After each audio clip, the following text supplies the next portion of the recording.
Hello, witches. Grab your goat, grab a martini, because it is time for the Witches Movie Coven. Yes, indeed, we're stepping back in time, way back in time to the 90s, even before. How about the 1930s? Put on a hat. We did. Grab your goat, and here we go. Today, we are talking about The Shadow, or Alec Baldwin movie of The Shadow, and we want to know what you think about it. Who are we, you say? We are the witches. We are the Witches Movie Coven. I am one of your hosts. I am Patti Negri. You might know me from The Witching Hour or Ghost Adventures or Portals to Hell or Bathroom Walls Across America. But let me pass this on to my beautiful and amazing co-host. Let's start out with the ever chapeaued Jason Mankey. I am Jason Mankey. I do not wear hats. I am wearing this hat in honor of Richard-Lael's birthday, and it was the only hat that I could find, and I am embarrassed to be wearing it. But that's what we do on this show. I'm the author of several books. This is one of them. This is The Horn God of the Witches. There are actually 10. I've written 10 books. Woo! And that's me. Thank you very much. Now let's move over to the other chapeaued gentleman, Richard-Lael Lillard, looking a little green today. Well, thank you. I felt like it sort of got the mood lighting of the pulp fiction novels of the 30s. Yes, Richard-Lael is my name. It is one name, not two. If I were just Richard, I would be a. I am well known as the gentleman psychic. I'm a psychic medium. I used to be a psychic and a small, but I gained some weight. That being said, hit these buttons. Hit the like, hit the subscribe, leave the comments. It feeds the algorithm. It helps us to bring content to viewers like you. It means more to us than you could say. You could also go over to the QR codes, join the coven over here. It's mysterycontrol.com. You can wear our clothing. You can sleep with me if you like to. You can get into Patty's panties. You could do bro witch things. You can snuggle in a Heather Greene I don't mind it shirt. You can do all of those things right over there. So make certain you hit the like, subscribe, and all of that stuff. Thank you very much, sir. And now, last, never least, our own very beautiful and smart and intelligent femme fatale, Heather Greene. Hi, I am Heather Greene, and I am here to fully dressed in one of my favorite style decades, so I could not resist. I am the author of Lights, Camera, Witchcraft, which is a definitive guide to witchcraft in film and television, as well as an author, as well as an editor at Llewellyn Worldwide, working with many other authors who cover and talk about witchcraft and the occult, as well as an editor. I am all over the place tonight, as well as a journalist covering the occult and mainstream. And I'm super glad to be back to start our 2026 season with my favorite coven. Yay. Thank you so much. So much. Now, hopefully you guys all watched it, that you do like us and subscribe to us and watched The Shadow. But just in case you didn't, Richard-Lael, do you have one of your thorough, complete, unbiased synopsises of this very special film? I do indeed. Who knows what evil lurks within the hearts of men? The Shadow knows. So, The Shadow, 1994, Alec Baldwin. This is inspired by the pulp fiction of the 1930s. And then there was a radio show. And then he got his own radio show in the late 30s, and it lasted throughout the 40s. But it is about a man who was an American warlord, and he ended up by going over to Tibet, where he had to face his demons. He actually met with a spiritual advisor who helped him to channel his dark side into vigilantism. So he uses his psychic powers now to sort of to stop things from happening, from stopping crime. It basically reads like Batman because it inspired Batman. But he uses his powers to stop crime across the city. He clouds men's minds, and he can only be seen as a shadow. But he has this sort of telepathy with this other girl. Anyway, long story short, his uncle is the commissioner, and he's always late. And the commissioner is trying to put out this sort of APB. I don't know what an APB is. An APB on the Shadow. And so, of course, the Shadow uses his powers to tell him, these are not the droids you are looking for.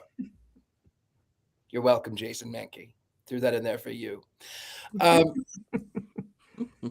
Anyway, he falls in love with the daughter of a man who works for the War Department, building a BOMB for the State Department. And of course, Tim Curry is there, who is this double agent. And then it turns out that the descendant of Genghis Khan had studied in Tibet under the same spiritual advisor and has used his powers for darkness. So he comes to Manhattan. He comes to Manhattan, where he tries to convince the Shadow to succumb to his darker side and to conquer the world.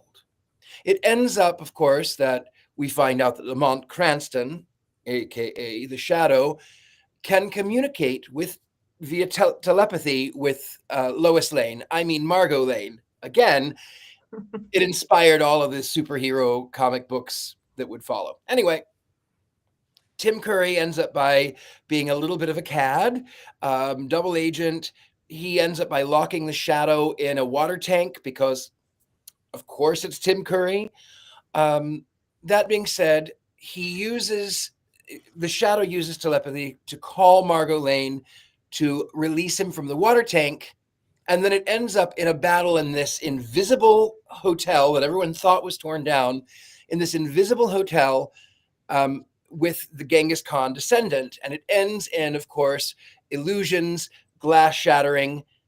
Genghis Khan ends up by going to a mental institution where his frontal lobe has been removed, which is where all of his powers came from. And he says, do you know who I am? I am Genghis Khan. You must let me free. And the doctor comes closer. And then you realize, oh, yes, you're so funny. We have a Genghis Khan, but we also have Napoleon Bonaparte. And we have a whole collection of people who claim that they are someone they are not. So have fun in the institution. Of course, Margot Lane and the Shadow, Lamont Cranston, they end up, as far as you know, happily ever after. The BOMB is defeated. Sir Ian McKellen, as the father, is rescued. He comes through the bomb, the beryllium sphere, which I'm pretty certain I heard on what is that Tim Allen movie where there are aliens and it's a parody of Star Trek? Galaxy Quest. Galaxy Quest. I'm pretty certain the beryllium sphere is on that one too. Anyway, the beryllium sphere is somehow defeated, and the day is saved, and comic books forever are changed by the idea of the Shadow. Thank you.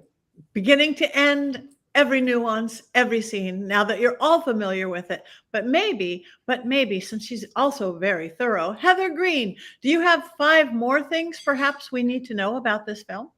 Sure, there's always more to know, isn't there? And maybe the comic original changed the world, but the movie did not.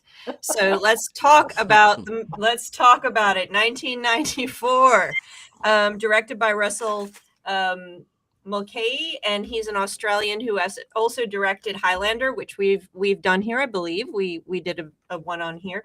He's done a whole bunch of stuff. Started out with mostly music videos is what he was known for, but he's done a bunch of stuff. Yeah, there's Tales from the Crypt, Teen Wolf, etc. So this movie was cost $40 million, and to date it has only earned $31+ million. Most of 36% of that was opening night. So that's not so good. It was pretty much a bomb. That's why we don't have a musical version of The Shadow, Richard-Lael, which you clearly could have starred in. Now let's talk about context. This period of time, early 90s. So we mentioned Batman. I think it was Richard-Lael, you mentioned Batman. So Batman came out, it was released in 1989.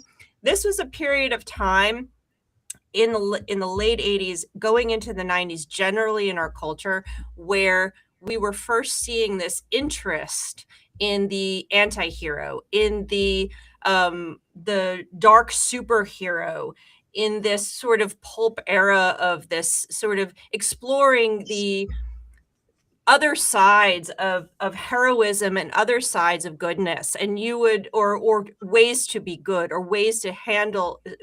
Gen X, essentially coming of age at that point, was trying to reject what the 80s was.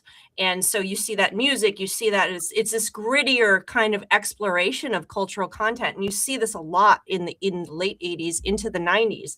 And you have a rash of these dark superhero films, these pulp hero films, and also a lot of film reckoning back to the film noir, to the 40s era, which is fascinating. So you have like the same year, 94, The Crow is out, Spawn, Dick Tracy, which is not the same exactly, but it recalls the same era, of course. And it had Madonna, so I had to mention it. Dracula is out in 92. Again, not exactly the same, but we're still looking at that gritty hero kind of contemplation of a darker side of our society. Darkman, 90s. Phantom, 97. Of course, the Batman there were multiple of them. People blame this kind of trend on the success of Batman and also Sam Raimi, and we've done some of Sam Raimi's films, of course, Darkman, 1990. So this was a thing. This was something that this film was pulled out of the ashes of the past to fit into this era. Like I said, it may have started something back in the 30s, but in the 90s it was brought into something that was happening. Batman really started it, or was really the biggest piece of it. Tim Burton and Batman, this sort of darker idea where there is goodness, this grittier success of the hero.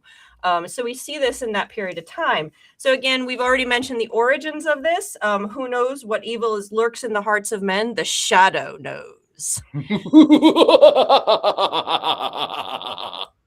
Right on. You do that better than Alec Baldwin. I said that earlier. I agree.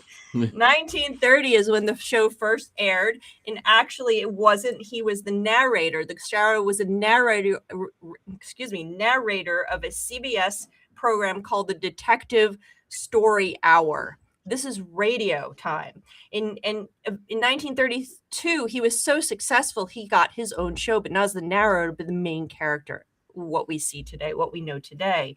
He was played by different people. Interestingly enough, he was played for about a year by Orson Welles, of course, famed radio actor, caused a little bit of a stir at one point with his radio voice, with the War of the Worlds. But Orson Welles was short-lived. Interesting note, we want to always connect it back to witchcraft. Agnes Moorehead. Who is Agnes Moorehead, my team here? What did she play? Endora. Thank Batman. you. She actually was Margot Lane when Orson Welles was the Shadow. So that's a really interesting little tidbit. The show eventually ended in 1954, but is now in the Radio Hall of Fame.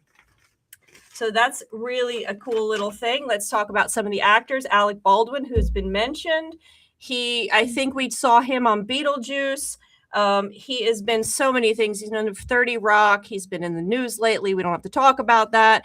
He's been in so many things. I don't think we need to go through what we've seen him. I recently watched him in Glengarry Glen Ross, which is a fabulous film also from the 90s. He's also in Still Alice, which is another fabulous film I've seen in the last year, which is he's been in so much stuff. We can all name films where we've loved him or hated him, I'm sure. Peter Boyle, another classic actor. I think if Everybody Loves Raymond, of course. He was in Young Frankenstein, which is you cannot get streaming for some reason. I can't figure that out. Monsters Ball. He's been in everything from comedy to serious stuff. Of course, he was the chauffeur, I believe, in this one. We have Penelope Ann Miller, who is Lois Lane. Excuse me, what? Margot Lane?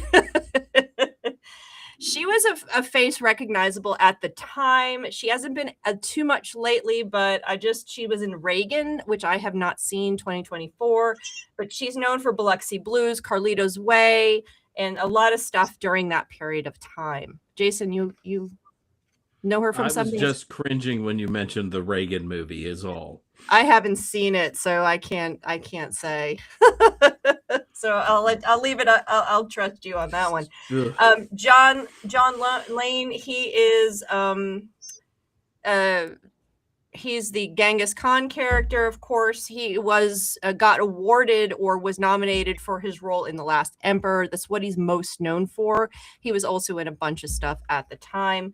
We have to mention Ian McKellen. How could you not? Lord of the Rings, Gandalf. That's what most people recognize him as, but he has been in everything. He was knighted. He's considered one of England's top actors, top British actors is what I was saying. He was recently in Beauty and the Beast, Hobbit, X-Men. I mean, he's been in a ton of stuff. And I guess we probably all have movies we love with Ian McKellen. And finally, there are other actors, but I'm only going to mention one more, Richard-Lael, for you. And I know this is probably why you picked this movie, Tim Curry. How everybody loves Tim Curry, and probably everyone has a favorite Tim Curry movie. We have Legend, the Rocky Horror Picture Show, Addams Family. He's also been in serious stuff like Hunt for Red October, which is a brilliant film, and one of my favorite and worst musical films, Annie. He played a brilliant rooster, and I don't care, probably was one of the best acting jobs in that movie itself. He was brilliant as Rooster. So he is everywhere. And you know, this was actually probably not one of his best performances, but he's there, and how could you not love him, right? So finally, number 5, I want to just mention film noir. Film noir is some people call it a genre. I call it an infection. It's a type of style of filmmaking that was very popular, mostly in the 40s and 50s, but they're kind of trying to aim for it here, even though this is the 30s, which is, there weren't film noirs in the 30s. Most of them were in the 40s and 50s.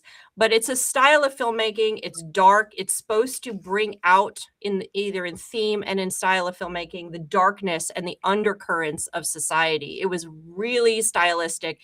And it's one of my favorite genres, concepts, styles of filmmaking in all of Hollywood. I could watch film noir movies all day long and be thoroughly satisfied. So I thought I would just bring this up. They don't do it well here, although they do have little Easter eggs, like the breaking of the glass and in the with the different mirrors and stuff like that. They do have Easter eggs to it, and they try, but it's not really film noir and true. But I thought I would just bring it up and list a couple of film noirs. If you're interested in this genre and you like this dark concept of filmmaking and themes, then you want to go back to the old days and watch the real stuff. I have some for you. Some of my favorites: Maltese Falcon, 1941, Double Indemnity, 1944, probably one of the top. Big Sleep, 1946, brilliant. Sunset Boulevard, she is always waiting for her close-up. The Killers, 1946, Sweet Smell of Success, Laura, Shadow of Doubt, Touch of Evil. These are the real film noirs, and there's so many of them. And so I urge you, if you like this style and you like this film noir dark, this is where it all came from. This is where it started in Hollywood. Go back to the real stuff. That's it. Thank you. That is beautiful. That's Sunset Boulevard right there. She's waiting for her close-up, DeMille. So good. Well, before we go too far on, we do want to Richard-Lael a happy birthday. True. New Year's Day. Thank you so much. Don't sing. Birthday. And you are responsible for this lovely film. I am responsible. Well, not for the making of it, but for the bringing it to the coven. Yeah. Happy birthday. Thank you so much. Happy birthday. Thank you. Happy Thank birthday. you. Thank you. Salute. Salute. Darling. Happy birthday, darling. Thank you, darling. Thank you, lovely. I will say that I know it's scant on witchcraft, but if you think about the fact that he is a shadow, that he is able to cloud men's minds, and that he uses telepathy with Margot Lane, it borders on what I do anyway. So and is it the best movie ever? I mean, it's no Killing Tree, it's no Addams Family, but you know what? It is one of my guilty pleasures, because I did love the radio show from the 1930s. I am that old. I used to listen to the radio show.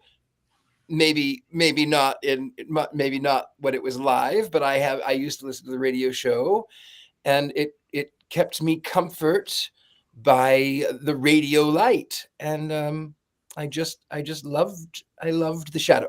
I know this movie is flawed, but I will say it is beautiful, even though it's fake noir. Now you could trash it. I'm just going to say, I just have to jump in. You do not need to apologize for loving a movie that is terrible, because we all have guilty pleasures that we love to watch, even though we know that they're just terrible movies. They just are so much fun. So, and it's your birthday, so we will watch whatever you want, and we're going to have fun with that. So you don't need to apologize. No. Once a year, whether we need it or not. Yes. I really wanted to like it because I like film noir, fake film noir. I like what I thought was going to be stylized. I do love Alec Baldwin, always followed him. And you see, shirtless Alec Baldwin, but something was wrong from the very beginning. I looked like a dog going tilt. Tilt.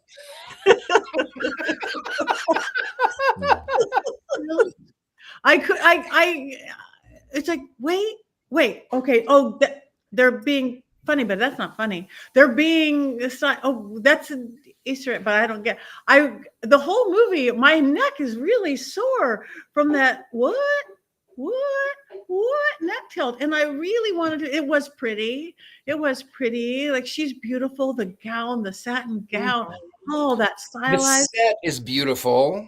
That is beautiful. They used the Pantages Theater. They used, it was shot in Los Angeles. The New York City backdrop is on Universal Studios. They used Pantages Theater, and I can't remember, there's a hotel, I think in Pasadena, that they used. But anyway, they used the ballroom. So it's all very much California, but it's that Art Deco 30s, 40s, gorgeous. The suits, the clothing. But you're right. I didn't mean to interrupt again, but you're right. What was wrong is I will trash it now so that here's the deal. The connections were really all wrong. It felt like that everyone was acting on their own. No one was acting as an ensemble, but they were like, I'm Alec Baldwin, or yes, I'm Tim Curry, or, and they underutilized the best parts of, like, Sir Ian McKellen, Tim Curry, what's his name, the taxi driver. All of these people were underutilized. The connections, they were kind of not so great. The acting between Alec Baldwin and Genghis Khan, not really. But it's one of the things that I can turn on and just sort of like.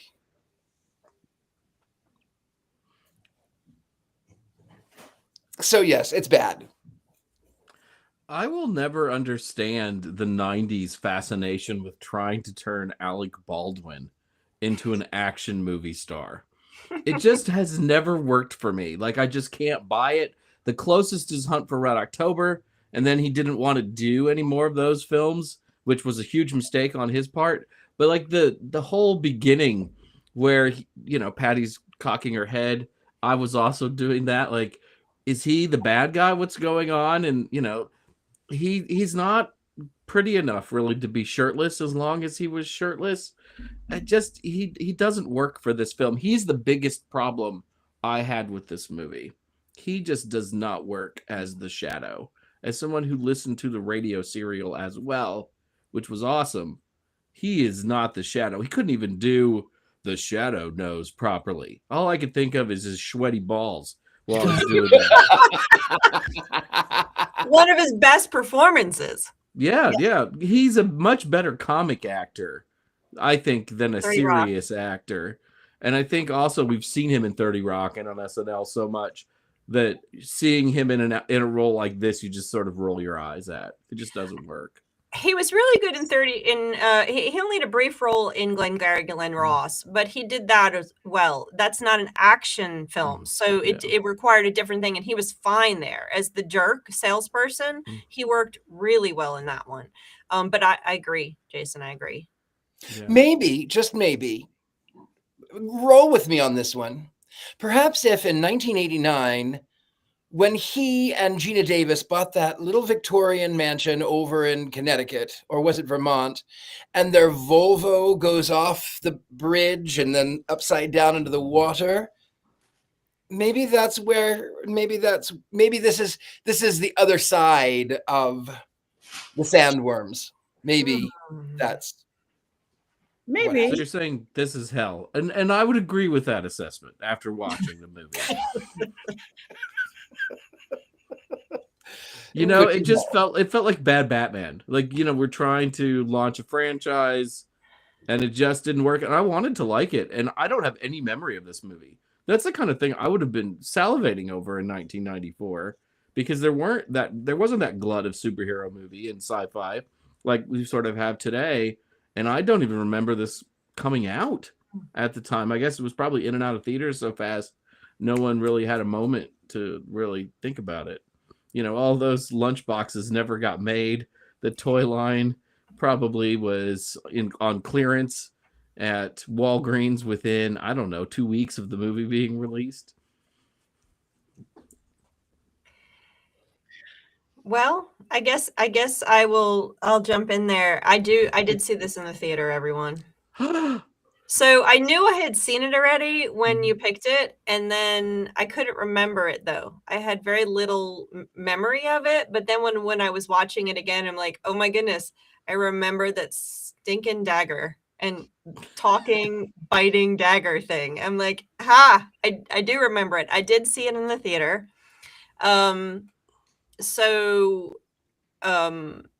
But obviously I didn't remember it much. And I was watching, I went to see Dick Tracy. I went to see Batman. So I saw all these movies of this type, and this one didn't stick out. And I do agree.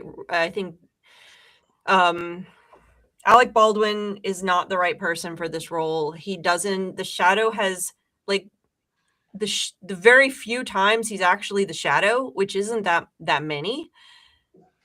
It's like almost laughable. Like, it's like, oh man, go back to your wearing your tuxedo. It's like, it's weird. It's weird, but that wasn't my biggest problem. That's one of my problems. I'll just finish and then. Yeah, sorry. I go on. I just had a question about who you would cast. No, that's a great question. And I think that this sort of is trying to bridge. It's trying to do the stylistic stuff that Dick Tracy did, which had its own problems. Dick Tracy. So it's trying to match that, and it's very clearly studio, which is what it should be if you're trying to match that, if you're trying to capture that pulp 1930s film noir studio film. So yeah, you're trying to get that. But then there are aspects of it. It's trying to get that stylistically, and I love all that stuff too, Richard-Lael. I love Art Deco. I would retire into our world with all of that classic Hollywood stuff. But a lot of the filming and the way it was filmed, and some of the areas where it's lit, it's so 80s.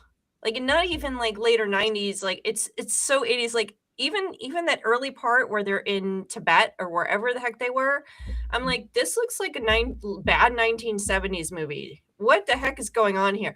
So I think the filming didn't match the style. And then, like you said, some of the characters, they were just acting at each other, and it just kind of like, I don't know why there was a talking dagger. I hated that talking.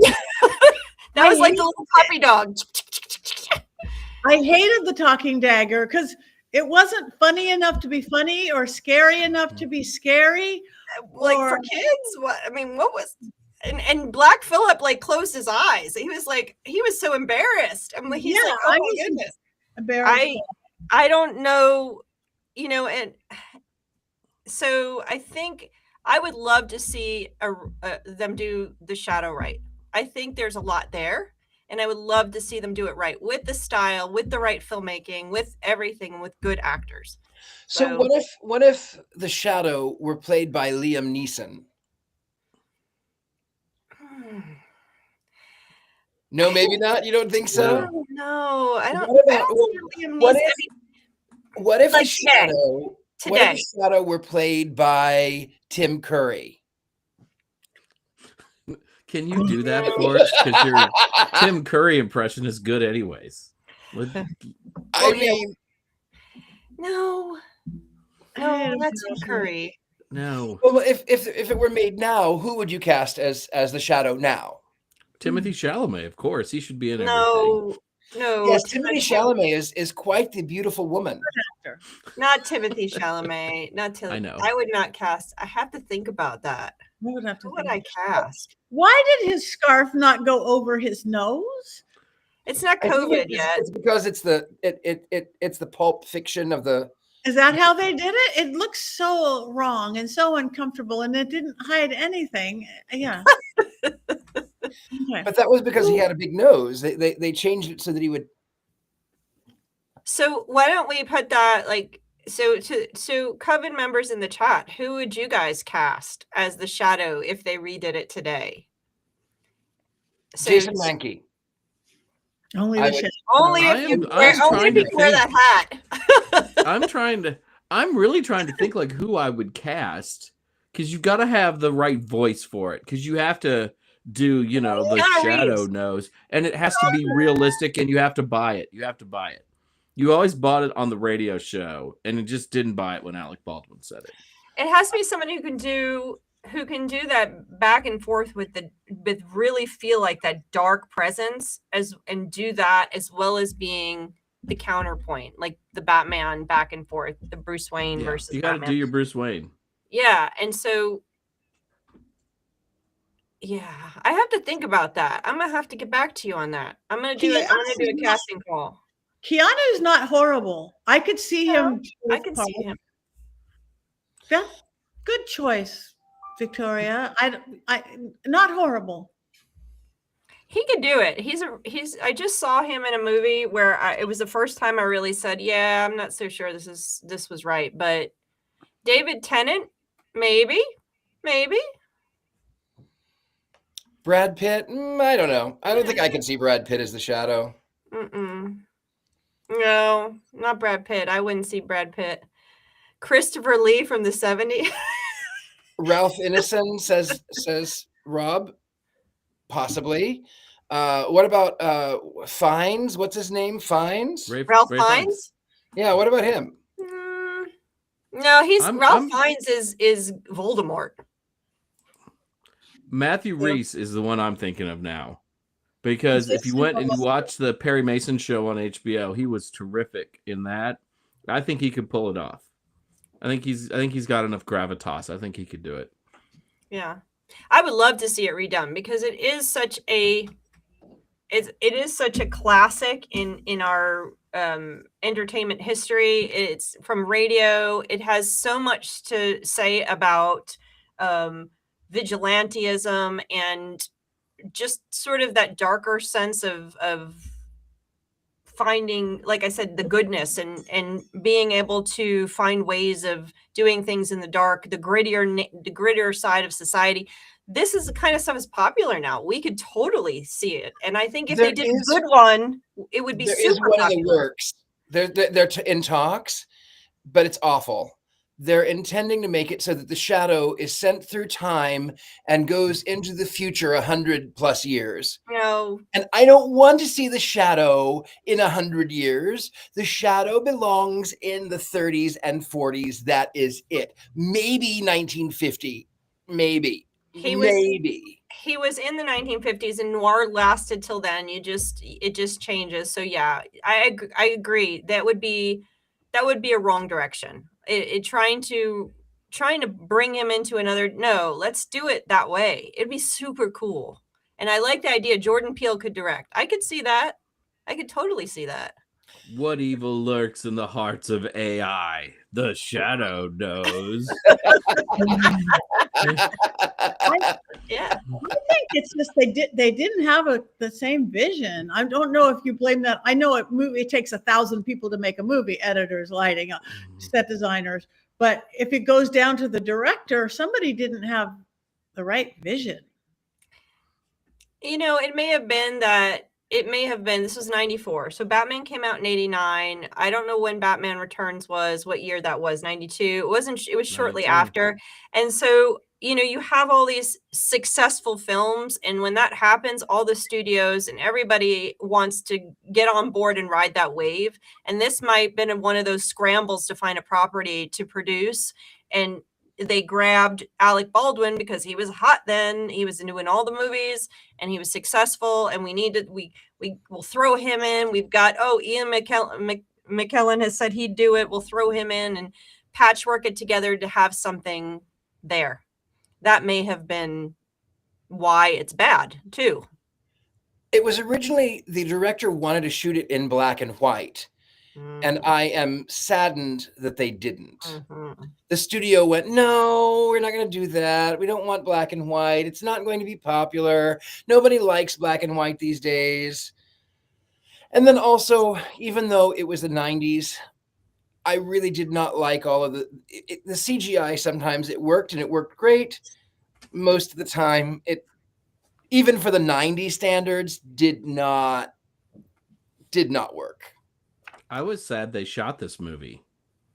Not that. Period. That was the end of the sentence.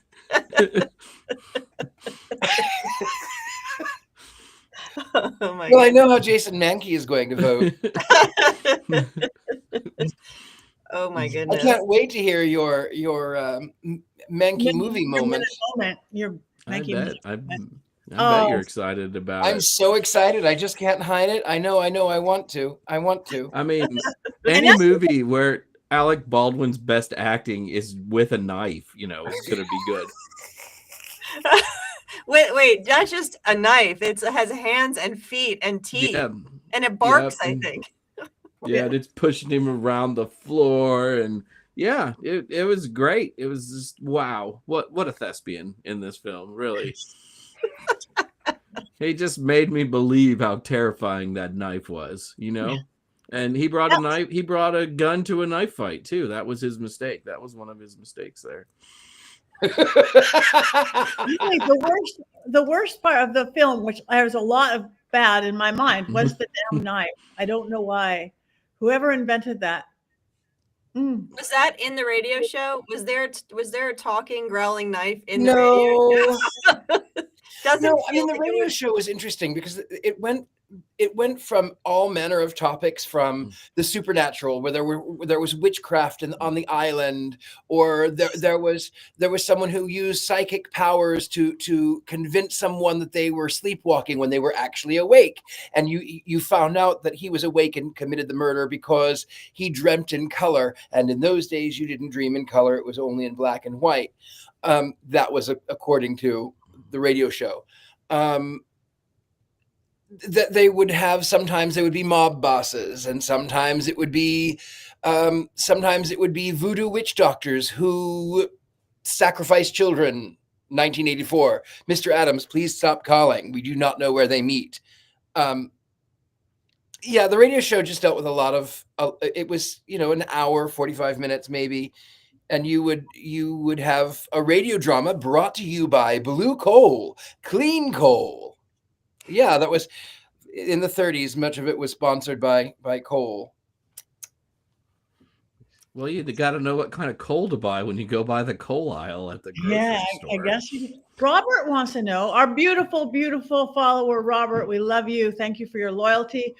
Can you stream the original radio dramas anywhere? You probably can, because you can find it on YouTube. Yeah.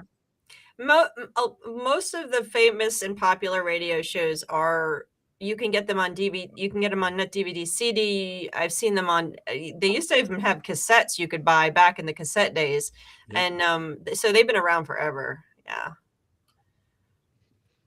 and it was a different time. It was a different time. 30 years different. But right now we would guess we get ready to go into quotes, which we may, oh, look at that's ridiculous. I just don't like it.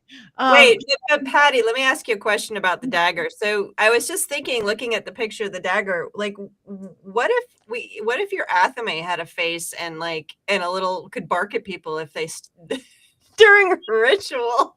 Well, that might be brilliant if it wasn't that face. That I'm a comedian comic. I overact in metal face. No, I overact in metal and make faces. No, I would love a talking Athame. Yeah, I think that would be fantastic to have a little.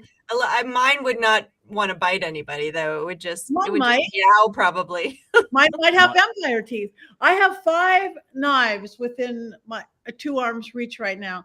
None with a face, sadly, but it was the bad acting of the knife and the bad creation of the knife I didn't like. Look at that. Yeah. I don't know. It was like making a joke of itself and it wasn't funny. Right now is when we would normally go to beautiful Courtney quotes, and we want to wish her well.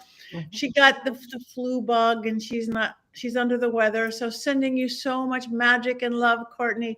We're sending you lots of things away. Does anybody else have any quotes? There's 2 good quotes. Okay, go ahead. I was going to say, I only have 2.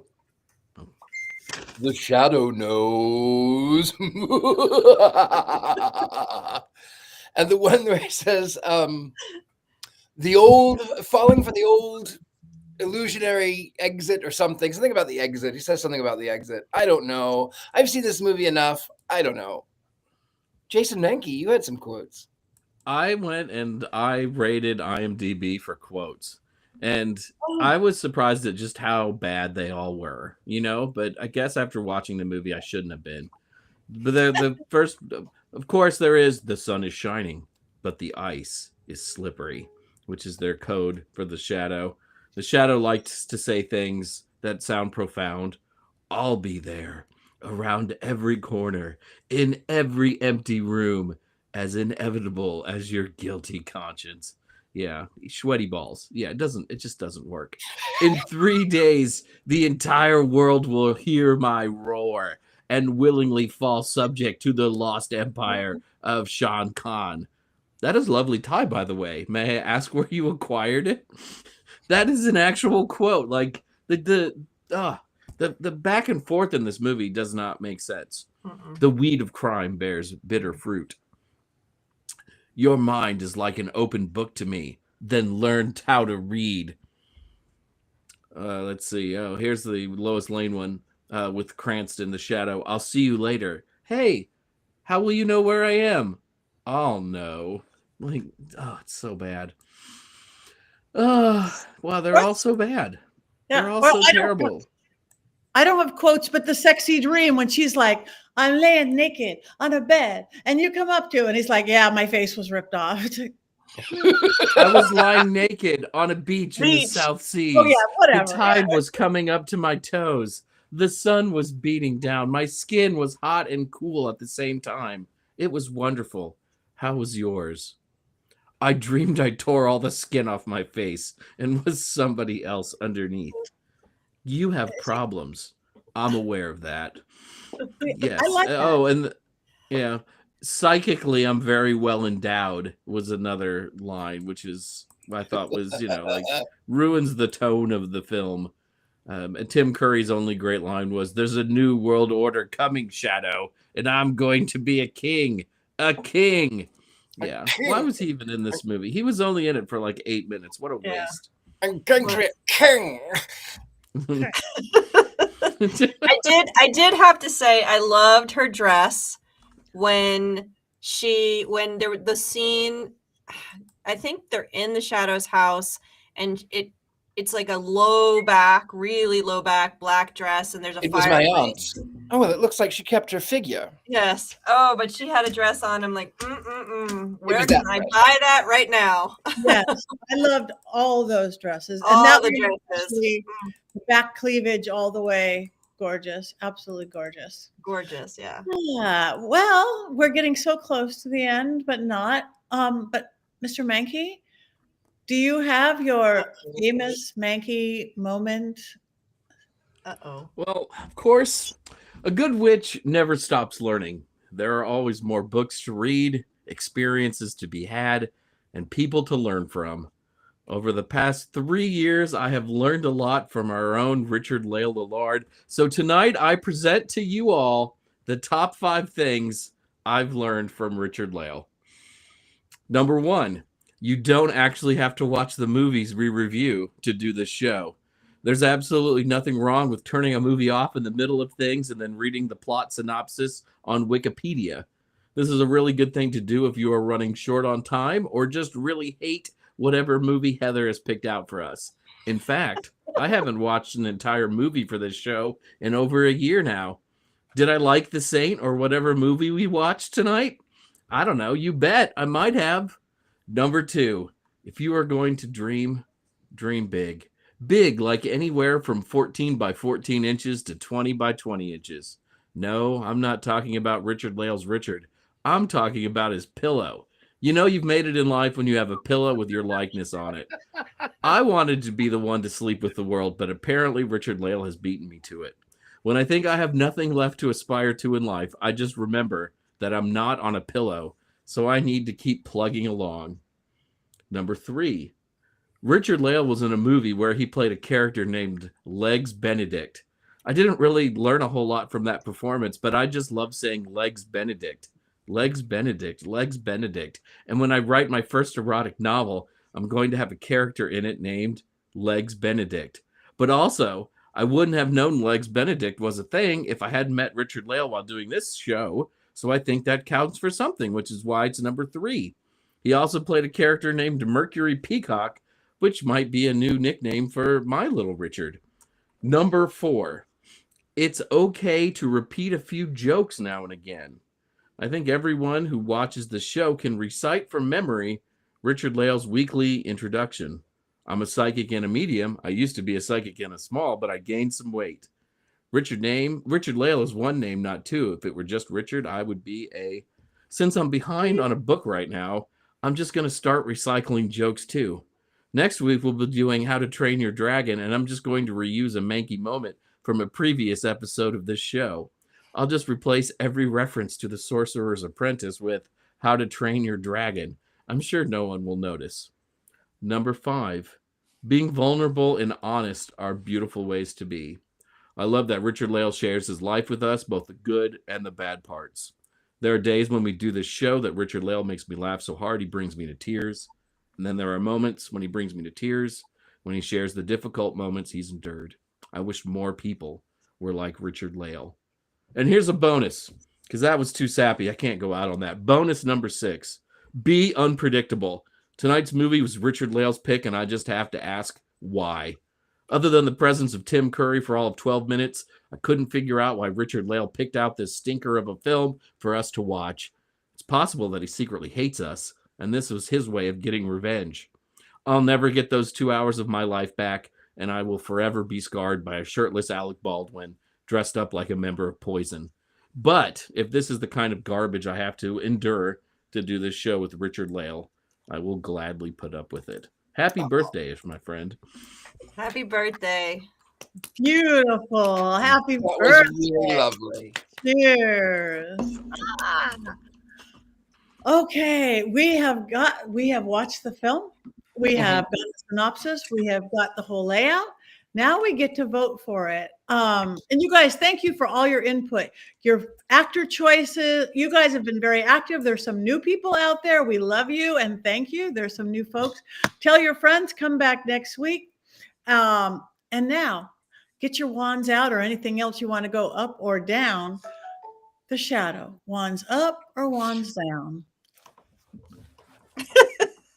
Battle it. Hopefully it won't bite you, Richard-Lael.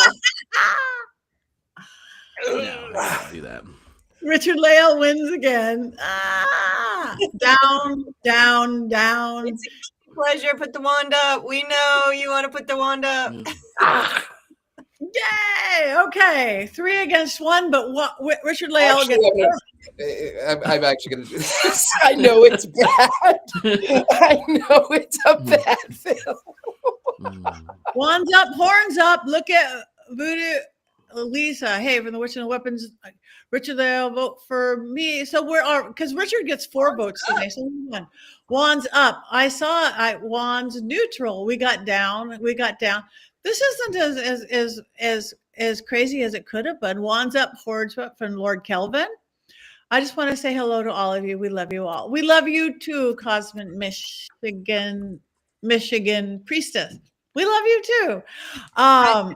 Can I bring up a real quick? Someone just said that the Witch from Weapons and the K-pop Demon Girls got critic awards. I think this year we're going to see some of the movies we reviewed here getting some really big awards, including those 2 as well and Frankenstein. So watch out for those because it's coming. Those are some top K-pop movies. Demon Hunters is going to win an Oscar for best movie ever made. Best movie ever made. Not Demon Hunters, but Frankenstein, Demon Hunters, and Weapons. There's some award winners we reviewed. So and Sinners, hopefully Sinners. And Sinners, absolutely Sinners, absolutely. Yeah. No doubt. Yes, definitely. All right. So what are we doing next week? How to Train Your Dragon. Oh, wait, Jason just told us. Yes, and I believe it's the original one, right, Jason? You can watch both, but we are doing the original animated film where Hiccup sounds like Hiccup is supposed to sound. And we can watch, there's more than one animated film. But you're talking about the very first one. The very first one, but you can watch all of them because they are all worth watching. Mm-hmm. Okay. Yes. They will all make you cry. How to Train Your Dragon, starting with the first. I love it. Can't be any worse than this one. And I love Alec Baldwin, and I love knives. It's not worse than this one, but it is animated, Patty. So brace yourself. Yeah, okay. You can watch the live action version, which is basically a shot-for-shot remake of the cartoon. Even the dragons look the same. So, if you really hate cartoons, you could do that. Hopefully there's no dragon mutilation. I'll be fine. All right. So, anybody have anything coming up? It's a new week. It's a new year. We were mid-January. Does anybody have any events or books or openings or places you want to tell people about? Richard-Lael. I'm here in New Orleans. I am really easy to find because I've told this joke many times. Thank you, Jason. I am here in New Orleans and I have seances that I am offering. I know we've got Valentine's Day coming up. I've got a major big seance here in New Orleans on Valentine's Day, but if you will be in and around, I would be glad to do one for you. I do tea and tarot. I am at University Magicus. I am there coming up on Sunday. So look for me there. We'll be teaching some Victorian magic in that one. That's about it. That's about it. I also filmed another movie, but I can't talk about it yet, but I filmed another movie, which is great. I was not like Benedict in that one, but that'll be coming out. Damn it. Right? Well, I will tell you this. I can tell you this much about it. I'm going to tell you this much. So a long time ago, when I moved to Hollywood, I met this fellow online who loved the Art Deco period. And I'm not going to tell you his handle, but I met his name. I met this guy. We talked for a while. And he says, I'd like to meet you. And I said, great. Actually, I will tell you his handle. It was TV producer. It doesn't matter. Anyway, we talked for a long time. And then he wanted to meet me. And he shows up and he says, are you for real? Are you for real? You'll never play anything but a drag queen. And then I fooled him because I never played a drag queen, but a transvestite professional lady in several films. Never a drag queen. This time, I did not play a drag queen. I played the I've graduated. Changing roles. You also worked with two dear friends of mine on a project. Yes. Matt and Elton. Matt Rife. Mm-hmm. I don't know where that one is, but that was in Pennsylvania. That was some interesting things. We went to the Pennhurst. I can't go into too much detail, but we went to Pennhurst Asylum, and that was really interesting. I can tell all of you later on, but that was really cool because Elton had just watched one of your ghost adventures. He goes, I need somebody like that Satan Pasadena guy. I'm like, how about the Satan Pasadena guy? He's one of my dearest friends. He's like, what? Yeah. So I can't wait to see that because those guys are great to work with. So yay. They were really great. Yeah. Right. Jason, anything coming up?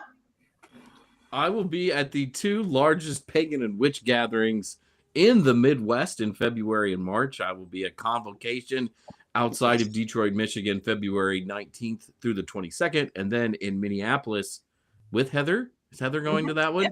Pagonicon, March 20th through the 22nd. And this is not really an event, but I'm going to be in New Orleans, April 10th through the 16th. So I will finally get to meet Richard-Lael face to face, which I'm very excited about. That is beautiful. Thank you. Okay, Heather. I will also be at two of the largest pagan events in February and March. So I will be at Sacred Space in Between the Worlds. Sorry, Jason, won't see you in February. I'll be the other one the same weekend, which is held in Maryland. It's going to be, there's two, this year they happen to be happening at the same weekend. They normally don't. So we have to split our time. So unfortunately, Both I won't are great. See you. What? Yeah, both are great too. Both are fantastic festivals. Events. Yeah. Usually Sacred Space is in April. This year, because of the way the astrology is working out, they had it at this period of time. So unfortunately conflicting with Convocation, but I will be in Maryland then, and then I will be in Minneapolis with Jason, as he said, at Pagonicon in around the equinox in March. And then in April, I will be at Austin Witch Fest. So that's my spring. So I've got 3 big events and lots of other fun things coming down the pipe. So those are some big things. I'm hoping to get out to LA sometime. We're talking about that for the summer, but let's start with spring. How about it? Let's start with spring. Thank you. That is good. I know, because we're the only ones you're the only one that I haven't met live. I've met Jason, I know Richard-Lael well, Courtney, just you. Yep. So I got to get there. You got to get there. Someday I'll do a pagan event, but now I'll do all the paranormal. Well, you know what? If you can swing by Minneapolis, Jason and I will be there, and in March. In March. Equinox. Where is that? What city? I'm in Minneapolis, Minnesota. I'm going to be in Boyd, Minnesota, March 21 and 22. Is that close? Same. I don't know. We'll have to check it out. Maybe we can make it work.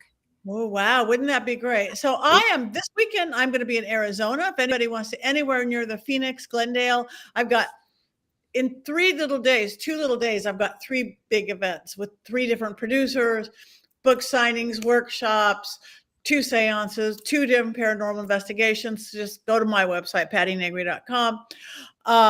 We've got the Vampire Ball coming up in LA in February, which, get all dressed up just like this. And all sorts of great things coming up. But that's it. You guys, let all of us follow us, like us. We all have websites. We all have social media.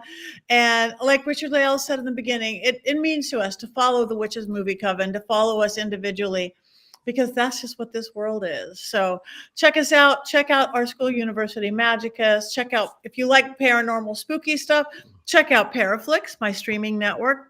The best priced one out there. It's really good. Paraflix.com. But you got to like spooky stuff. And that's it. We have like 1 minute. Are we going to cackle, or are we going to have knives out, or what are we going to do? I think we should fight with our wands, like the knife. Okay. I think I'm just going to drink my martini while you guys do it. All right. Here we go.